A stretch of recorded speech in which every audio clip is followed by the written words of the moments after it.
Unit ഡിസ്റ്റൻസിലാണ് തിരിക്കുന്നതെങ്കിൽ 1% recombination, പുതിയ combination ഉണ്ടാവാനുള്ള chance.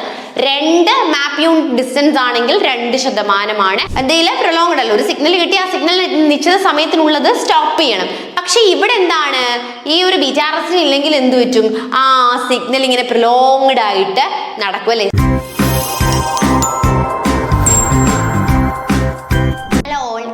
ഐപ്ലസിന്റെ പുതിയൊരു ക്ലാസ്സിലേക്ക് സ്വാഗതം. അപ്പൊ നമ്മൾ കഴിഞ്ഞ ദിവസം കുറച്ചധികം ക്വസ്റ്റ്യൻസ് ഡിസ്കസ് ചെയ്തിരുന്നു. അപ്പൊ നമുക്ക് നെക്സ്റ്റ് ക്വസ്റ്റ്യനിലേക്ക് പോകാം. സോ 8ാമത്തെ ക്വസ്റ്റ്യൻ ആണ്, in eukaryotic signalling a second messenger molecule that release an external signal from a cell surface receptor to internal targets thereby triggering a cellular response, which of the following is not a second messenger? അപ്പൊ നമ്മൾ second മെസ്സഞ്ചേഴ്സിനെ കുറിച്ച് കേട്ടിട്ടുണ്ടോ? അതായത് correct ആയിട്ട് ആ ഒരു സിഗ്നൽസിനെ എന്ത് ചെയ്യുന്നു, എവിടെയെങ്കിലും ഉള്ള പുറത്തുണ്ടാവുന്ന എക്സ്റ്റേണൽ സിഗ്നൽസിനെ കറക്റ്റ് ആയിട്ട് സെൽസിന്റെ ഉള്ളിലേക്ക് എത്തിക്കുന്ന ആൾക്കാരാണ് ഈ സെക്കൻഡറി മെസ്സഞ്ചർ മോളിക്യൂൾ എന്ന് പറയുന്നത്. അപ്പൊ നമുക്ക് 4 ആൾക്കാരെ തന്നിട്ടുണ്ട്. ഈ 4 അല്ലാത്തത് not a second messenger, eukaryotic സിഗ്നലിംഗില് സെക്കൻഡ് മെസ്സഞ്ചർ അല്ലാത്തത് ആര് എന്നാണ് നമ്മുടെ ക്വസ്റ്റ്യൻ. അപ്പൊ നമുക്ക് നോക്കാം. എ സെക്കൻഡ് മെസ്സഞ്ചർ എന്ന് പറഞ്ഞു കഴിഞ്ഞാൽ ഒരു സ്മോൾ മോളിക്യൂൾ ആണ് that relay the signal from receptor on the cell surface to target inside the cell. അല്ലെ, സെല്ലിന്റെ സർഫസിൽ ഇരിക്കുന്ന സെൽ സിഗ്നൽസുകളെ കറക്റ്റ് ആയിട്ട് ടാർഗറ്റ് സെൽസിനുള്ളിലേക്ക് എത്തിക്കുന്ന ആളാണ് ആരെന്ന് പറയുന്നത്, നമ്മുടെ സെക്കൻഡ് മെസ്സഞ്ചേഴ്സ് എന്ന് പറയുന്നത്. സോ ഫസ്റ്റ് മെസ്സഞ്ചറിനെ കുറിച്ച് പറയുകയാണെങ്കിൽ ഡെലിവറി പേഴ്സൺ. ആദ്യത്തെ മെസ്സഞ്ചർ എന്ന് പറഞ്ഞാൽ നിങ്ങളുടെ ഡെലിവറി പേഴ്സൺ. ഡെലിവറി പേഴ്സൺ എന്ത് ചെയ്യും, ഡോറിൽ നോക്ക് ചെയ്തിട്ട് നിങ്ങളോട് പറയും, എന്ത് ചെയ്യും, അതെ നമ്മുടെ പാഴ്സൽ വന്നിട്ടുണ്ടെന്ന് പറയും. പക്ഷെ അയാൾക്ക് എന്ത് ചെയ്യാൻ പറ്റില്ല, വീടിനകത്തേക്ക് കയറാൻ പറ്റില്ല അല്ലേ. സോ ഗോ ഇൻസൈഡ്, അകത്തേക്ക് കയറാൻ നമ്മൾ ഡെലിവറി പേഴ്സൺസിനെ അലോ ചെയ്യാറില്ലല്ലോ. ഒന്നെങ്കിൽ ഗേറ്റിന്റെ വെളിയിലോ അല്ലെങ്കിൽ ഡോറിന്റെ പുറത്തായിട്ടായിരിക്കും അവർ വരുന്നത്. അപ്പോൾ നമുക്ക് ആ പാഴ്സൽ വന്നു. അപ്പൊ നമ്മൾ വീട്ടിലെ വേറെ ഏതോ റൂമില്ല. അപ്പൊ അമ്മയാണ് എന്ത് ചെയ്തത്, വാതിൽ തുറന്നതെന്ന് വെച്ചോ. സോ നെക്സ്റ്റ് എന്ത് ചെയ്യും, അമ്മ നമുക്ക് ആ മെസ്സേജ് പാസ് ചെയ്യും നമ്മളിലേക്ക്, ടാർഗറ്റിലേക്ക് ആ സാധനം മേടിച്ചിട്ട്. ഡെലിവറി പേഴ്സൺ ആണോ വരുന്നത്? അല്ല, അമ്മയാണ് എന്ത് ചെയ്യുന്നത്, ആ അകത്തേക്ക് മേടിച്ചിട്ട് നമ്മുടെ കറക്റ്റ് ആയിട്ട് നമ്മൾ എവിടെയാണോ ഇരിക്കുന്നത് അവിടേക്ക് എത്തിക്കുന്നത്. അപ്പൊ അതാണ് എന്തെന്ന് പറയുന്നത്, സെക്കൻഡ് മെസ്സഞ്ചർ എന്ന് പറയുന്നത്. അപ്പൊ മനസ്സിലായോ? എവിടെ ഫസ്റ്റ് മെസ്സഞ്ചർ എന്ന് പറയുമ്പോൾ സെല്ലിലേക്കുള്ള മെസ്സേജ് ആണ്, അത് വന്നതേ ഉള്ളൂ. അതിനെ കറക്റ്റ് ടാർഗറ്റിലേക്ക് എത്തിക്കണമെങ്കിൽ ആര് വേണം, സെക്കൻഡ് മെസ്സഞ്ചേഴ്സ് വേണം. അപ്പൊ ഈ കോമൺ ആയിട്ടുള്ള സെക്കൻഡ് മെസ്സഞ്ചേഴ്സ് ആൾക്കാരാണ് CMP, DAG അല്ലെ, ഡൈ അസൈൽ ഗ്ലിസറോള്, അതുപോലെ തന്നെ ഇനോസൈറ്റോൾ ട്രൈഫോസ്ഫേറ്റ്സും. ഇതൊക്കെ എന്താണ്, വളരെ ചെറിയ നമ്മുടെ സെക്കൻഡ് മെസ്സഞ്ചേഴ്സ് ആണ്. സോ ഈ പറഞ്ഞിട്ടുള്ളതിൽ റാസ് അല്ലെ GTP ഒഴികെ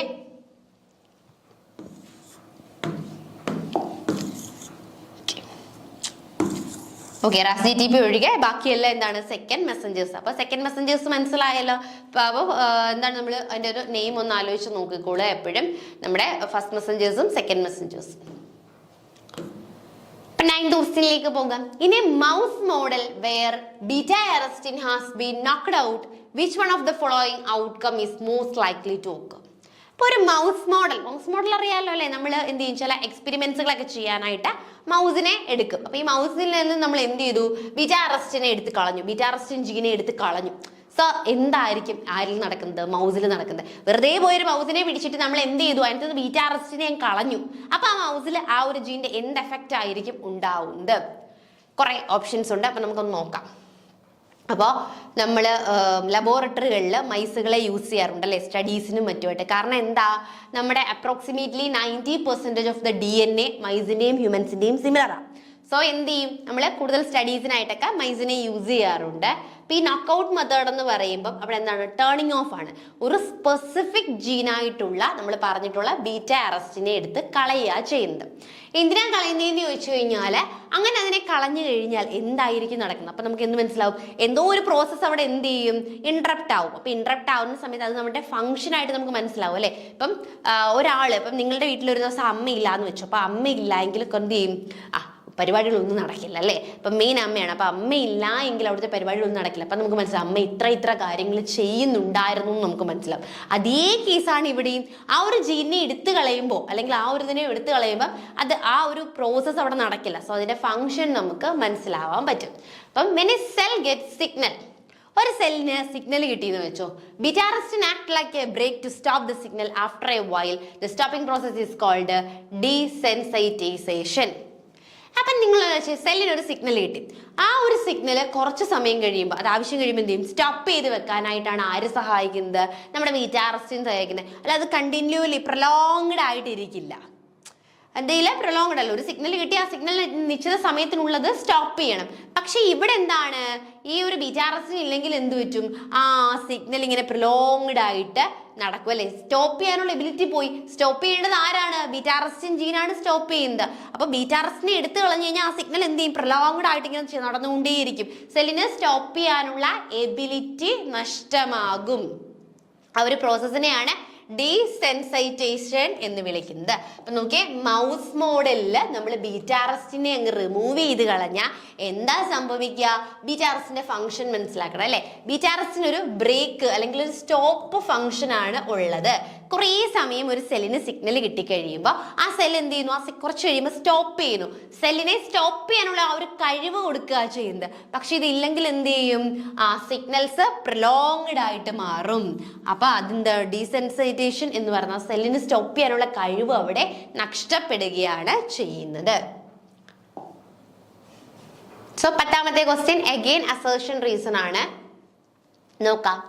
Ethylene signaling uses a receptor located in the endoplasmic reticulum membrane. Endoplasmic reticulum membrane. Reason: ETRI receptor act as positive regulator of ethylene signaling in the absence of hormone. അപ്പം ethylene signalling എന്ത് ചെയ്യുന്നു, ഒരു റിസപ്റ്ററിനെ use ചെയ്യുന്നുണ്ട്. Ethylene signalling റിസപ്റ്ററിനെ use ചെയ്യുന്നുണ്ട്. ഈ receptor എവിടെ ഇരിക്കുന്നത്? Endoplasmic reticulum മെംബ്രെയിനിലാണ് ഇരിക്കുന്നത്. ഇനി ഈ എൻഡോപ്ലാസ്മിക് റെറ്റിക്കുലം മെംബ്രെയിനിൽ ഇരിക്കുന്ന ഈ ഒരു റിസപ്റ്റർ എന്ന് പറയുന്നത് എന്താണ്? പോസിറ്റീവ് റെഗുലേറ്റർ ആണ്.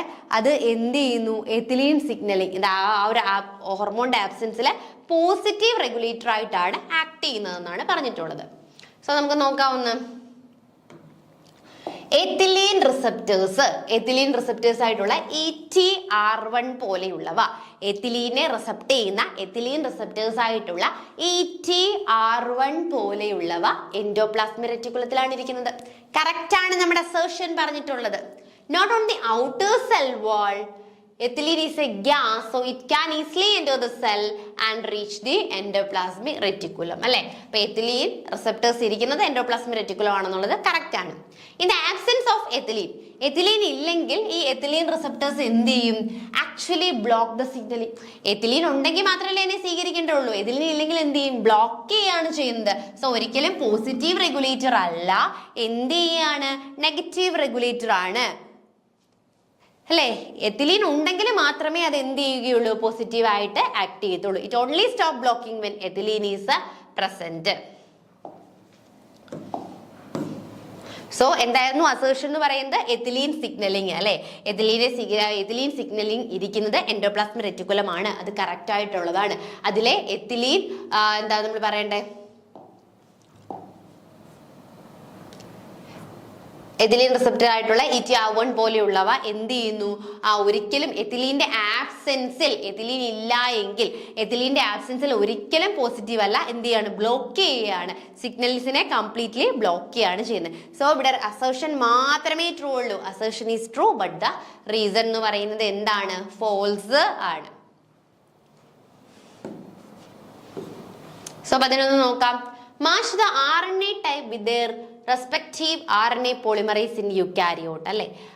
RNA പോളിമറൈസുകൾ ഉണ്ടല്ലോ യുക്കാരിയോട്സിൽ. RNA പോൾ 1, പോൾ 2, പോൾ 3 എന്നൊക്കെ പറഞ്ഞിട്ട് വേരിയസ് ആയിട്ടുള്ള RNA പോളിമറൈസ് ഉണ്ട്. അത് ഏത് RNA ടൈപ്പിലാണ് വർക്ക് ചെയ്യുന്നത് എന്നുള്ളതാണ് ഇവിടെ ചോദിച്ചിട്ടുള്ളത്. സോ നോക്കാം. അതായത് RNA പോൾ 1 എന്ന് പറയുന്നത് അല്ലെ. RNA പോൾ 1 ഫോക്കസ്ഡ് എന്താണ്? പോൾ 1 RNA 1 എന്ന് പറയുമ്പോൾ എന്തായിരിക്കും? 1 ഫസ്റ്റ്. ഞാനൊരു കോഡാണ്, ജസ്റ്റ് കോഡ് പറയണം. ഫസ്റ്റ് എന്താണ് വേണ്ടത്? RNA 1 എന്ന് പറയുന്നത് എപ്പോഴും എന്തായിരിക്കും? ആദ്യം പ്രോട്ടീൻ സിന്തസൈസ് ചെയ്യണം. പ്രോട്ടീൻ ഉണ്ടാവണമെങ്കിൽ ആദ്യം എവിടെ വേണം? റൈബോസോംസിലായിരിക്കും അല്ലെ. സോ RNA 1 എന്ന് പറയുന്നത് എവിടെയായിരിക്കും? റൈബോസോംസിലായിരിക്കും. കറക്റ്റ് അല്ലേ? A2 ആയിരിക്കും. അതായത് RNA-Pol1 എന്ന് പറയുമ്പോൾ ആദ്യം എന്താ, നമുക്ക് പ്രോട്ടീൻ വേണം അല്ലെ, പ്രോട്ടീൻ വേണമെങ്കിൽ ഇവിടെ വേണം റൈബോസോംസ് ഉണ്ടെങ്കിലേ പ്രോട്ടീൻ നടക്കൂ. ഇനി Pol2 ഒന്ന് നോക്കിയേ, Pol2 എന്ന് പറയുന്നത് എന്താ, അപ്പം നെക്സ്റ്റ് റൈബോസോംസ് വന്നു, റൈബോസോമൽ RNA വന്നു. അത് കഴിയുമ്പോൾ ഈ റൈബോസോമൽ RNAയിൽ നെക്സ്റ്റ് ആരാ ഉള്ളത്, മെസഞ്ചർ RNA, mRNA അല്ലെ. സോ Pol2 ആക്ടോൺ എവിടെ ആയിരിക്കും, mRNA എന്ന് പറയാം. ഇനി Pol3 എപ്പോഴും എവിടെയായിരിക്കും, നമ്മുടെ tRNA അഥവാ എന്താണ് sRNAയിലായിരിക്കും. അപ്പൊ വളരെ സിമ്പിൾ ആയിട്ടുള്ള ഒരു ക്വസ്റ്റ്യൻ ആണിത് അല്ലെ, വളരെ സിമ്പിൾ ആണ്. ഓരോ RNAയും ഏത് RNA ടൈപ്പിലാണ് ആക്ട് ചെയ്യുന്നത് എന്നുള്ളതാണ് ക്വസ്റ്റ്യൻ വരുന്നത്. സോ നോക്കിയേ, നമ്മൾ പറഞ്ഞതുപോലെ തന്നെ RNA-1 എന്ന് പറയുന്നത് ബിഗ് ബിൽഡിംഗ് ബ്ലോക്സുകളെയാണ് മെയിൻ ആയിട്ട് ഫോക്കസ് ചെയ്യുന്നത്. ആ ബിൽഡിംഗ് ബ്ലോക്സ് ഏതാണ്, നമ്മുടെ റൈബോസോമൽ RNA ആണ്. റൈബോസോംസിനെ ബിൽഡ് ചെയ്യാനുള്ള, ഞാൻ മറ്റേത് കോഡായിട്ട് പറഞ്ഞതാണ്, റൈബോസോംസിനെ ബിൽഡ് ചെയ്യാനായിട്ടുള്ള എന്താണ് ഒരു അവിടെയാണ് വർക്ക് ചെയ്യുന്നത്. Pol2 എന്ന് പറയുന്നത് എന്താണ്, mRNA മെസ്സഞ്ചറിലാണ്, മെസ്സഞ്ചർ RNAയിലാണ്. 3 ആണ് tRNA എന്ന് പറയുന്നത്. അപ്പൊ സോ കറക്റ്റ് ആൻസർ എന്ന് പറയുന്നത് A2B1C3 എന്നുള്ളതാണ്. സോ 12ാമത്തെ ക്വസ്റ്റ്യൻ നോക്കാം. In plants, the enzyme dicer-like is essential for processing certain RNA molecules. A plant lacking functional DCLI would show defect in the processing of which RNA type? So, dicer എന്താന്ന് നമുക്ക് നോക്കാം.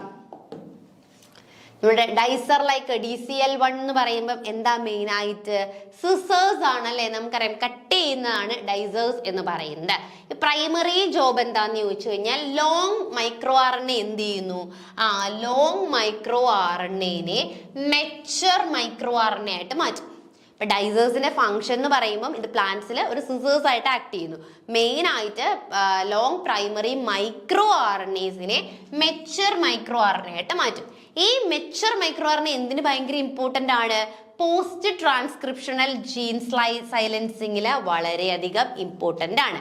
They bind to specific mRNA to stop them from making proteins അല്ലെ, proteins ഉണ്ടാക്കുന്നതിൽ നിന്നും stop ചെയ്യാനായിട്ട് ആര് സഹായിക്കും, ഈ mature miRNA സഹായിക്കും. അപ്പൊ നമ്മുടെ ക്വസ്റ്റ്യനിലേക്ക് ഒന്ന് വന്നേ, പ്ലാന്റ്സ് എടുക്കുകയാണെങ്കിൽ ഡൈസർ ലൈക്ക് എന്ന് പറയുന്നത് എന്തിനു വേണ്ടി എസെൻഷ്യൽ ആണ്, അതൊരു കട്ടിംഗ് ഫംഗ്ഷൻ ആണ് ചെയ്യുന്നത് അല്ലെ. എന്തിനെ കട്ട് ചെയ്യാൻ ചെയ്യുന്നത്, മെയിൻ ആയിട്ട് പറഞ്ഞു കഴിഞ്ഞാല് എന്തിനാണ് നമ്മൾ കട്ട് ചെയ്യുന്നത്, നമ്മളിപ്പോ പറഞ്ഞല്ലേ ഉള്ളൂ,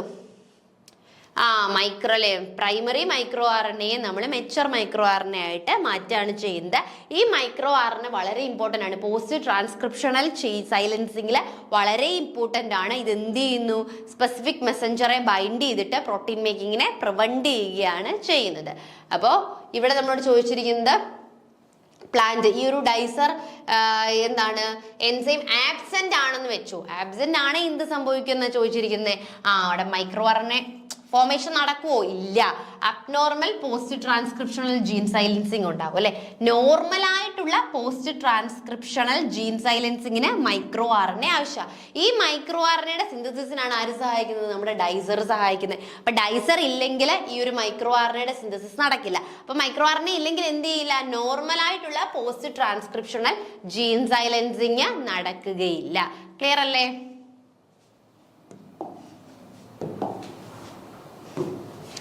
നെക്സ്റ്റ് നോക്കാം, 13ാമത്തെ ക്വസ്റ്റ്യനിലേക്ക് പോകാം.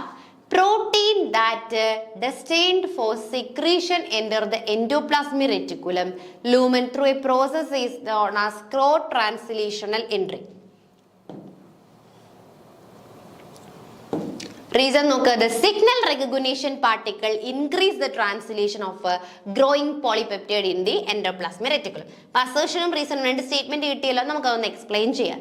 അതായത് protein mean to be send out to the cell enter the endoplasmic reticulum അല്ലെ. അപ്പൊ പ്രോട്ടീൻ എന്ത് ചെയ്യണം, മസ്റ്റ് ആയിട്ട് നമ്മൾ എന്ത് ചെയ്യണം, send out of the cell അല്ലെ, സെല്ലിനെ പുറത്തേക്ക് സെൻഡ് ചെയ്ത് വിടണം. എവിടേക്ക്, protein mean to be sent out of the cell, enter the endoplasmic reticulum while they are being built by the ribosome. This is called a co-translation entry. അപ്പൊ അതായത് എന്ത് ചെയ്യണം, പ്രോട്ടീന് എവിടെ നിന്നും സെല്ലിനുള്ളിൽ നിന്നും പുറത്തേക്ക് വന്നിട്ട് എൻഡോപ്ലാസ്മിക് റെറ്റിക്കുലത്തിലേക്ക് ഈ ഒരു പ്രോട്ടീൻ സിന്തസിസ് സമയത്ത് എൻട്രി ചെയ്യേണ്ടതായിട്ടുണ്ട്. അതാണ് കോ ട്രാൻസ്ലേഷണൽ എൻട്രി എന്ന് പറയുന്നത്. ഇനി ഇതിന്റെ നമ്മുടെ സ്റ്റേറ്റ്മെന്റ് നോക്കിയേ, proteins that are destined for secretion enter the endoplasmic reticulum lumen through the process അല്ലെ. അപ്പം പ്രോട്ടീൻസ് റൈബോസോംസിൽ ഉണ്ടായതിനു ശേഷം അത് എന്ത് ചെയ്യുന്നു, എൻഡോപ്ലാസ്മിക് റെറ്റിക്കുലത്തിലേക്ക് പോകുന്നു. അപ്പൊ അതിനെയാണ് നമ്മൾ എന്തെന്ന് വിളിക്കുന്നത്, കോ ട്രാൻസ്ലേഷണൽ എൻട്രി എന്ന് വിളിക്കുന്നത്. കറക്റ്റ് ആണ്. ഇനി എന്റെ റീസൺ ആയിട്ട് പറയുന്നത് the signal recognition particle actually post translation അല്ലെ. അപ്പൊ ഇവിടെ നോക്കി പറയുന്നത് സിഗ്നൽ റെക്കഗ്നിഷൻ പാർട്ടിക്കിൾ ഇൻക്രീസ് ചെയ്യുന്നു, ദ ട്രാൻസ്ലേഷൻ പ്രോസസ്സിനെ ഇൻക്രീസ് ചെയ്യുമെന്നാണ് പറഞ്ഞിട്ടുള്ളത്. പക്ഷെ ഇവിടെ എന്താ പറഞ്ഞത്, സിഗ്നൽ റെക്കഗ്നിഷൻ പാർട്ടിക്കിൾ എന്ന് പറയുന്നത് ഒരിക്കലും ട്രാൻസ്ലേഷനെ ഇൻക്രീസ് ചെയ്യുകയല്ല ചെയ്യുന്നത്, പോസ് ചെയ്യുക അല്ലെങ്കിൽ സ്ലോ ഡൗൺ ചെയ്യുകയാണ് ചെയ്യുന്നത്. അതൊരിക്കലും എന്ത് ചെയ്യുന്നില്ല, ഇൻക്രീസ് ചെയ്യുന്നില്ല, സ്ലോ ഡൗൺ ചെയ്യുകയാണ് മെയിൻ ആയിട്ടും ചെയ്യുന്നത്. അപ്പൊ ഈ ഒരു പോസ് കാരണം എന്ത് ചെയ്യുന്നു, ഒന്ന് സ്ലോ ഡൗൺ ചെയ്യും, ട്രാൻസ്ലേഷൻ സ്ലോ ഡൗൺ ചെയ്യും. അപ്പൊ അതുകൊണ്ട് തന്നെ ഈ റൈബോസോമിൽ നിന്ന് പ്രോട്ടീൻ പോയിട്ട് എൻഡോപ്ലാസ്മിക് റെറ്റിക്കുലത്തിലേക്ക് അറ്റാച്ച് ചെയ്യാനായിട്ട് ഒരു ടൈം കിട്ടുകയാണ് ചെയ്യുന്നത്. സോ ഇവിടെ എ മാത്രമേ ട്രൂ ഉള്ളൂ. റീസൺ എന്താണ്, ഓൾമോസ്റ്റ് ഫോൾസ് ആണ്. 14ാമത്തെ ക്വസ്റ്റ്യൻ നോക്കാം.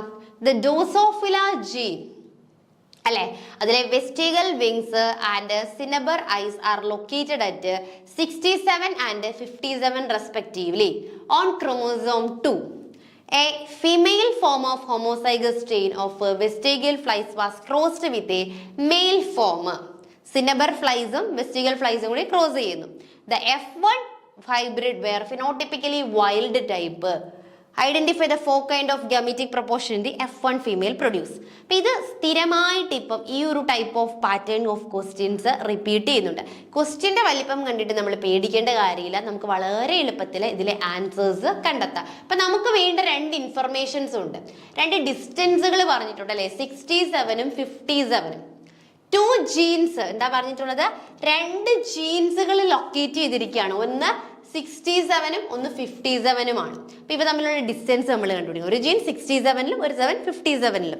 അപ്പൊ ഇത് തമ്മിലുള്ള ഡിസ്റ്റൻസ് കണ്ടുപിടിക്കാൻ എന്ത് ചെയ്യണം, രണ്ടും തമ്മിൽ സബ്സ്ട്രാക്ട് ചെയ്യണം. So 67.0 minus 57.0. സോ 10 നമുക്ക് കിട്ടും. 10 ആണ് നമുക്ക് കിട്ടിയത്. സോ 10 മാപ്പ് യൂണിറ്റ് മീൻസ് എന്താണ്, 10% കിട്ടിയല്ലേ. അപ്പൊ 10 മാപ്പ് യൂണിറ്റ് ഡിസ്റ്റൻസിലാണ് ഇരിക്കുന്നത്. ഒരു മാപ്പ് യൂണിറ്റ് ഡിസ്റ്റൻസിലാണ് അത് ഇരിക്കുന്നതെങ്കിൽ 1% റീകോമ്പിനേഷൻ, പുതിയ കോമ്പിനേഷൻ ഉണ്ടാവാനുള്ള ചാൻസ്. 2 മാപ്പ് യൂണിറ്റ് ഡിസ്റ്റൻസ് ആണെങ്കിൽ 2% റീകോമ്പിനേഷൻ നടക്കാനുള്ളത്. ഇവിടെ 10 കിട്ടിയിരിക്കുന്നത് അല്ലേ. സോ 10% ചാൻസ് ഉണ്ട് റീകോമ്പിനേഷന്. അപ്പൊ ബാക്കി 90% എന്താ, സെയിം പേരന്റൽ കോമ്പിനേഷൻ തന്നെയായിരിക്കും. 90% എന്ത് തന്നെയാണ്, പേരന്റൽ കോമ്പിനേഷൻ ആണ്. 10% മാത്രമാണ് എന്ത് ചെയ്യുന്നത്, ന്യൂ കോമ്പിനേഷൻ ഉണ്ടാകുന്നത്. അപ്പം 90% പേരന്റൽ എന്ന് പറയുമ്പോൾ അതിൽ 45 മെയില് 45 ഫീമെയില്. 10% ന്യൂ കോമ്പിനേഷൻ എന്ന് പറയുമ്പോൾ 5 വെച്ചിട്ടായിരിക്കും അല്ലെ, 5% വെച്ചിട്ടായിരിക്കും പുതിയ എന്തുണ്ടാവുന്നത്, ഗമീറ്റുകൾ ഉണ്ടാവുന്നത്. സോ നോക്കിയേ, 45 45 5 5. വളരെ സിമ്പിൾ ആയിട്ട് ഇതിന് ആൻസർ ചെയ്തല്ലോ. നമുക്ക് ഈ കഥകൾ ഒന്നും ആവശ്യമില്ല. നമുക്ക് എപ്പോഴും ജീൻ ഡിസ്റ്റൻസുകൾ തന്നു കഴിഞ്ഞാൽ എന്ത് ചെയ്യാം, രണ്ട് ജീനുകൾ തമ്മിലുള്ള ഡിസ്റ്റൻസുകൾ തന്നിട്ടുണ്ട് അല്ലെ. അപ്പൊ അങ്ങനെ ഡിസ്റ്റൻസുകൾ തരുന്ന സമയത്ത് നമ്മൾ എന്താ ചെയ്യേണ്ടത്, അവ സബ്സ്ട്രാക്ട് ചെയ്യുക. ആകെ ചെയ്യേണ്ട ഒരേ ഒരു സ്റ്റെപ്പ് എന്ന് പറഞ്ഞു കഴിഞ്ഞാൽ എന്താ, ഡിസ്റ്റൻസ് ബിറ്റ്വീൻ ദം, അല്ലെങ്കിൽ എത്ര ചാൻസ് റീകോമ്പിനേഷൻ നടക്കാനുള്ള ചാൻസ് കണ്ടെത്തണം. ഈ ചാൻസ് എന്ന് പറയുന്നത് എന്താണ്, അവ തമ്മിലുള്ള ഡിസ്റ്റൻസ് ആണ് റീകോമ്പിനേഷൻ നടക്കാനുള്ള ചാൻസ് എന്ന് പറയുന്നത്. ഇവിടെ നമ്മൾ ആ ഒരു രണ്ട് ഡിസ്റ്റൻസുകൾ തമ്മിൽ എന്ത് ചെയ്തു, മൈനസ് ചെയ്തു അല്ലേ. നമുക്ക് ഒരു ജീൻ 57 ഒരു ജീൻ 67 എന്ന് പറഞ്ഞപ്പോൾ ഈ ഡിസ്റ്റൻസുകൾ നമ്മൾ മൈനസ് ചെയ്തപ്പോൾ നമുക്ക് 10 കിട്ടി. So 10% distance. അപ്പൊ 10% ഡിസ്റ്റൻസ് ഉണ്ടെന്ന് പറഞ്ഞാൽ 10% റീകോമ്പിനേഷൻ നടക്കും. അപ്പൊ 100-ല് 10% മാത്രമാണ് റീകോമ്പിനേഷൻ നടക്കുന്നത്. ബാക്കി 90 ന്യൂ എന്താണ്, ഓൾഡ് പേരന്റൽ ടൈപ്പ് തന്നെയാണ് ഉണ്ടാവുന്നത്. സോ ആ 90-ല് 45 ആയിട്ട് നമുക്ക് ഡിവൈഡ് ചെയ്യാനായിട്ട് പറ്റും. 10-ലെ 5 ആയിട്ട് നമുക്ക് ഡിവൈഡ് ചെയ്യാം. ക്ലിയർ അല്ലേ? സോ നെക്സ്റ്റ് ക്വസ്റ്റ്യനിലേക്ക് പോകാം.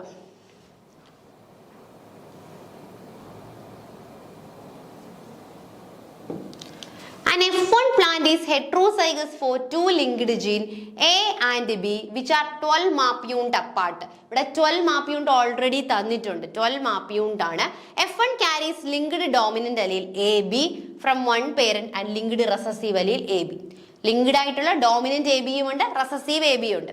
After self pollination, F1 self pollination കഴിയുമ്പോൾ F2 ഫിനോടൈപ്പിന്റെ റേഷ്യൂസ് ആണ് നമ്മൾ കണ്ടെത്തേണ്ടത്. അപ്പൊ നമുക്ക് നോക്കാം. ആദ്യം കുറെ റേഷ്യൂസ് വന്നിട്ട് അവിടെ കിടക്കട്ടെ. അപ്പൊ സ്റ്റെപ്പ് 1 നമുക്ക് കിട്ടിയിട്ടുണ്ട് മാപ്പ് യൂണിറ്റ് നമുക്ക് ഓൾറെഡി തന്നു. 12 മാപ്പ് യൂണിറ്റ് കുറച്ച് മുമ്പത്തെ സെയിം ക്വസ്റ്റ്യൻ ടൈപ്പാ. 12 മാപ്പ് യൂണിറ്റ് എന്ന് പറഞ്ഞിട്ടുണ്ടല്ലേ. 12 മാപ്പ് യൂണിറ്റ്.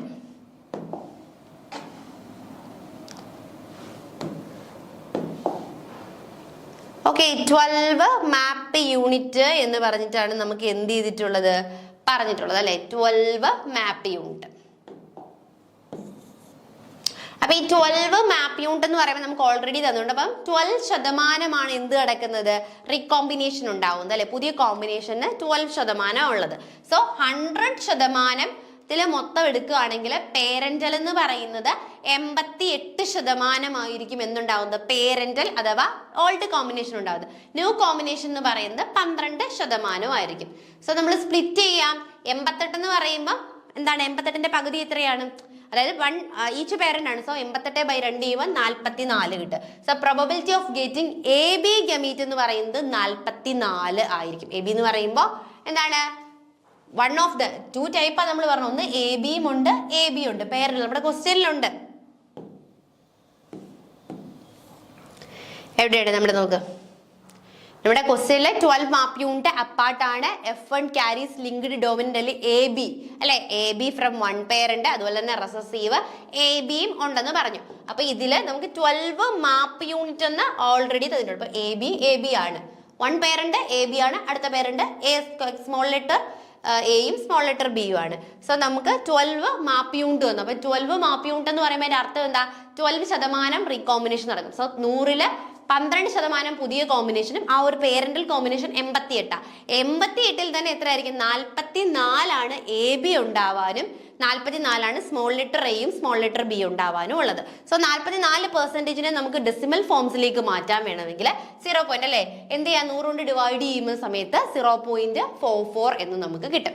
ഈ 0.44 നമ്മൾ മറക്കാൻ പാടില്ല. ഈ 0.44 എന്നാണ് നമുക്ക് എന്ത് കിട്ടുന്നത്, പ്രോപ്പർ ആയിട്ട് ആൻസർ കിട്ടുന്നത്. ഓക്കെ അല്ലേ. അപ്പൊ ഇനി ഡബിൾ റെസസീവ് നോക്കിയേ. ഡബിൾ റെസസീവ് എന്ന് പറയുമ്പോൾ രണ്ടും റെസസീവ് ആയിട്ടുള്ള കണ്ടീഷൻ. സോ അപ്പൊ നമുക്ക് 0.4 ഇൻറ്റു 0.4 ചെയ്ത് നോക്കാം. ആ സമയത്ത് നമുക്ക് എത്ര കിട്ടും, 0.1936 എന്നുള്ളത് കിട്ടും. ഇനി റീകോമ്പിനന്റ് നോക്കാം അല്ലെ. റീകോമ്പിനന്റ് ഫിനോടൈപ്പ് എന്ന് പറയുമ്പോൾ അതിനൊരു ഓൾറെഡി എന്തുണ്ട്, നമുക്കൊരു ഫോർമുലയുണ്ട്. 0.25 frequency of double recessive. Double recessive നമ്മൾ ആദ്യമേ കണ്ടെത്തി അല്ലെ. ഈ 0.4 ഒക്കെ എവിടുന്ന് കിട്ടിയെന്ന് മനസ്സിലായോ, അതായത് കുറച്ച് മുമ്പലത്തേതാണ് അല്ലേ. നമ്മുടെ 88 പേരന്റൽ കോമ്പിനേഷൻ. 88 എവിടുന്ന് കിട്ടി, ഓൾറെഡി നമ്മളോട് പറഞ്ഞു 12% അല്ലെ റീകോമ്പിനേഷൻ. സോ 100-ന്ന് 12 പോയ 88. 88-ൽ 2 പേരന്റ് 44. അതിൽ ഡബിൾ റെസസീവ് എന്ന് പറയുമ്പോൾ രണ്ടും 0 അത് നമ്മൾ ഡെസിമൽ ഫോമിലേക്ക് മാറ്റിയപ്പോൾ 0.44 0.44 വന്നു. സോ എന്താണ്, 1936 എന്ന് നമുക്ക് 19.36 എന്ന് വന്നു. ഇനി നമുക്ക് റീകോമ്പിനന്റ് ഫിനോടൈപ്പ് അല്ലെ, റീകോമ്പിനൻസ് നോക്കണം. റീകോമ്പിനൻസ് കണ്ടുപിടിക്കാനുള്ള ഇക്വേഷൻ എന്ന് പറയുന്നത് 0.25 minus frequency of double recessive ആണ്. സോ 0.25 മൈനസ് നമ്മുടെ ഇവിടുത്തെ എന്താണ്, ഡബിൾ റെസസീവിന്റെ ഫ്രീക്വൻസി നമുക്ക് എത്ര കിട്ടി, 0.0564 എന്നുള്ളത് കിട്ടി. ഇനി ഡബിൾ ഡോമിനന്റ് നോക്കണം അല്ലെ, എ ബി. അത് കാൽക്കുലേറ്റ് ചെയ്യാനുള്ള ഒരു ഫോർമുലയാണ് 0.48 into frequency of double recessive. ഈ ഡബിൾ റെസസീവ് ആണ് ഇമ്പോർട്ടന്റ്, അത് കണ്ടെത്തണം. അത് കണ്ടെത്തി കഴിയുമ്പോൾ നമുക്ക് എന്ത് കിട്ടും, റീകോമ്പിനന്റിലെ പുതിയ ഫിനോടൈപ്പ് കണ്ടെത്താനായിട്ട് 0.25 മൈനസ് ചെയ്യുക, ഡബിൾ ഡോമിനന്റ് കിട്ടാനായിട്ട് 0.5 കൊണ്ട് പ്ലസ് ചെയ്യുക. അപ്പൊ പ്ലസും മൈനസും അങ്ങോട്ടും ഇങ്ങോട്ടും എന്ത് ചെയ്യാൻ പാടില്ല, മാറിപ്പോകാനായിട്ട് പാടില്ല. സോ നമുക്ക് നോക്കിയേ. അപ്പം എ ബി എന്ന് പറയുന്നത് അല്ലെ, എ ബി എന്ന് പറയുന്നത്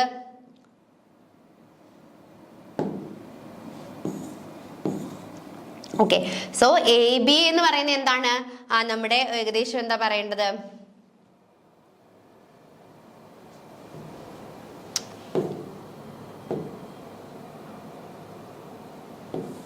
ഓക്കെ, അപ്പം ഡബിൾ ഡോമിനന്റ് എന്ന് പറയുന്നത് നമ്മുടെ എ ബി എന്ന് പറയുന്നത് നമുക്ക് 69.3% കിട്ടും. 3.6 എന്ന് പറയുന്നത് കിട്ടും അല്ലെ. എ ബി എന്ന് പറയുന്നത് എത്ര കിട്ടും? 69.36 എന്ന് കിട്ടും. അതെങ്ങനെയാ കിട്ടിയെന്ന് മനസ്സിലായല്ലോ അല്ലെ. എ ബി എന്ന് പറയുമ്പോൾ എന്താ? Double recessive. ഡബിൾ റെസസീവിനെ നമ്മൾ എങ്ങനെയാ കണ്ടെത്തിയത്? 0.5 plus frequency of double recessive. Double റെസസീവിന്റെ ഫ്രീക്വൻസി എന്ന് പറയുന്നത് നമ്മൾ ഓൾറെഡി കണ്ടെത്തി 0.1936 ആയിരുന്നു. അതിന്റെ കൂടെ 0.5 കൂടി കൂട്ടി കഴിഞ്ഞപ്പോൾ നമുക്ക് 69.36 നമുക്ക് ഡെസിമൽ കിട്ടും. അതിനെ 100 കൊണ്ട് കറക്റ്റ് ചെയ്യുമ്പോൾ 69.36 എന്നുള്ളൊരു എമൗണ്ട് ആണ് അവിടെ വരുന്നത്. പിന്നെ നമ്മൾ എന്താ പറഞ്ഞത്?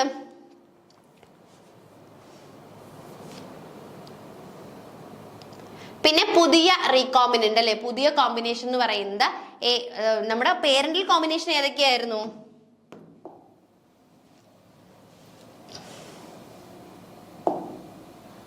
ഓക്കെ, നമ്മുടെ പേരന്റൽ കോമ്പിനേഷൻ എന്ന് പറയുമ്പോൾ ക്യാപിറ്റൽ എയും ക്യാപിറ്റൽ ബിയും സ്മോൾ എയും സ്മോൾ ബിയും ആയിരുന്നു. അപ്പൊ അതിൽ നിന്ന് പുതിയ കോമ്പിനേഷൻ ആയിട്ടുള്ള എ ബിയും ഇത് രണ്ടും എന്താണ്?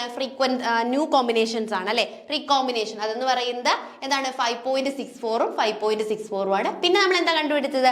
Double recessive. രണ്ടും റെസസീവ് ആയിട്ടുള്ളത് 19.36 ആണ്. അപ്പൊ ഇതിൽ വളരെ സിമ്പിൾ ആയിട്ടുള്ള കാൽക്കുലേഷൻ ആണ്. ഫസ്റ്റ് നമുക്ക് എന്താണ്? ക്വസ്റ്റ്യനിലേക്ക് ശ്രദ്ധിക്കുക. ക്വസ്റ്റ്യനിൽ നോക്കിയിട്ട് മാപ്പ് യൂണിറ്റ് തന്നിട്ടുണ്ടോ എന്ന് നോക്കുക. ഇവിടെ ഡയറക്റ്റ് മാപ്പ് യൂണിറ്റ് തന്നിട്ടുണ്ട്. അതായത് 12 മാപ്പ് യൂണിറ്റ് ഡിസ്റ്റൻസിലാണ് ജീൻ ഇരിക്കുന്നത്. 12 മാപ്പ് യൂണിറ്റ് ഡിസ്റ്റൻസിലാണ് ജീൻ ഇരിക്കുന്നത് എങ്കിൽ എന്താ അർത്ഥം? പുതിയ കോമ്പിനേഷൻ ഉണ്ടാവാനുള്ള ചാൻസ് എന്ന് പറയുന്നത് 12 തന്നെയാണ്. അപ്പൊ 12% പേരന്റിന്റെ കോമ്പിനേഷൻ അല്ലാത്ത. ഇവിടുത്തെ parent combination capital A capital B, small A small B, ഇതാണ് നോർമൽ കോമ്പിനേഷൻ. ഇതല്ലാതെ capital A small A capital B small A അങ്ങനെയുള്ള പുതിയ കോമ്പിനേഷൻ ഉണ്ടാവാനുള്ള സാധ്യത എന്ന് പറയുന്നത് 12%. അപ്പൊ പഴയ പേരന്റിൽ ഉണ്ടാവാനുള്ള സാധ്യത എത്ര? 100ൽ നിന്നും 12 കുറയ്ക്കണം. 100ൽ നിന്ന് 12 കുറയ്ക്കുമ്പോൾ നമുക്കറിയാം 88% ആയിരിക്കും എന്ത്? പുതിയ പേരന്റ് ഉണ്ടാവാനുള്ള ചാൻസ്. പുതിയ പേരന്റ് അല്ല, ഓൾഡ് പേരന്റൽ ടൈപ്പ് തന്നെ ഉണ്ടാവാനുള്ള ഇതെന്ന് പറയുന്നത് 88. അപ്പൊ ഈ 88ൽ 44 മെയിൽ പേരന്റിൽ, വൺ ഓഫ് ദ പേരന്റിൽ നിന്നും 44 അടുത്ത ഒരു പേരന്റിൽ നിന്നുമായിരിക്കും ഉണ്ടാവുന്നത്. സോ നമുക്ക് 44 എന്നുള്ളത് കിട്ടി അല്ലെ. 44 എന്ന് പറയുമ്പോൾ ഈ ഒരു പേരന്റൽ കോമ്പിനേഷൻ അല്ലേ, അതിലെ എന്താണ്? എ ബി എന്ന് പറയുന്നത് സ്മോൾ റെസസീവ് ആയിട്ടുള്ള പേരന്റ് ഉണ്ടാവാനുള്ള സാധ്യത എന്ന് പറയുന്നത് 44 ആണ്. നമുക്ക് നമ്മുടെ പ്രോബ്ലത്തിലേക്ക് നോക്കുമ്പോൾ അവിടെ ആൻസേഴ്സ് എല്ലാം എന്തിലാണ് കിടക്കുന്നത്? ഡെസിമൽ ഫോമിലാണ് ഇവിടെ കിടക്കുന്നത് അല്ലെ. അപ്പൊ നമുക്ക് കിട്ടിയ ആൻസേഴ്സിനെ നമുക്ക് എന്ത് ചെയ്യണം? ആദ്യം തന്നെ ഡെസിമൽ ഫോമിലാക്കി പോകുന്നതായിരിക്കും നല്ലത്. അപ്പൊ അതുകൊണ്ട് മാത്രം നമ്മൾ അവിടെ എന്ത് ചെയ്യുന്നു? 100 കൊണ്ട് ഡിവൈഡ് ചെയ്യുന്നു. അപ്പൊ 44നെ നമ്മൾ 100 കൊണ്ട് ഡിവൈഡ് ചെയ്ത് കഴിയുമ്പോൾ നമുക്ക് 0.44 എന്നുള്ള പെർസെൻറ്റേജിലേക്ക് പോകുന്നു. അതേപോലെ നമ്മൾ എന്ത് ചെയ്യുന്നു? ഡബിൾ റെസസീവ് കണ്ടെത്തണം അല്ലെ. ഈ എ ബി എന്നുള്ളത് ഡബിൾ റെസസീവ് ആണ്, 0.44 ആണ്. അപ്പം അത് വീണ്ടും എന്താ നമ്മൾ കണ്ടെത്തുന്നത്? ഡബിൾ റെസസീവ് ആയിട്ടാണ് കണ്ടെത്തുന്നത്. 2 തവണ നടക്കും. 0.4 ഇൻറ്റു 0.4 കിട്ടുമ്പോൾ നമുക്ക് എന്ത് കിട്ടും? 0.1936 എന്ന് കിട്ടും. ഇതാണ് ബേസിക്. ഈ 0.1936 കിട്ടിക്കഴിഞ്ഞാൽ ബാക്കി 2 ആൻസേഴ്സിലേക്കും എത്തുന്നതിന് എന്തുണ്ട്? ഫോർമുലയുണ്ട്. ഒരിടത്ത് 0.5 പ്ലസ് ഫ്രീക്വൻസി ആണ്, ഒരിടത്ത് എന്താണ്? അത് ഡബിൾ റെസസീവ് എപ്പോഴും ഡബിൾ ഡോമിനന്റ് കാണാൻ എപ്പോഴും പ്ലസ് ചെയ്യുക. അതുപോലെ തന്നെ പുതിയ ഫിനോടൈപ്പ് കാണാനാണെങ്കിൽ എന്ത് ചെയ്യുക? 0.25ൽ നിന്നും മൈനസ് ചെയ്യുകയാണ് ചെയ്യേണ്ടത്. അപ്പൊ അങ്ങനെ ചെയ്യുമ്പോൾ നമുക്ക് എന്താണ് കറക്റ്റ് ആയിട്ട് ആൻസർ വരുന്നത്? നമ്മളിപ്പോൾ പറഞ്ഞ പോലെ തന്നെ ഓപ്ഷൻ എ ആണ് ആൻസർ ആയിട്ട് കിട്ടുന്നത്. അപ്പൊ ഇന്ന് പറഞ്ഞ കാര്യങ്ങൾ എല്ലാവർക്കും മനസ്സിലായി എന്ന് വിശ്വസിക്കുന്നു. Thank you.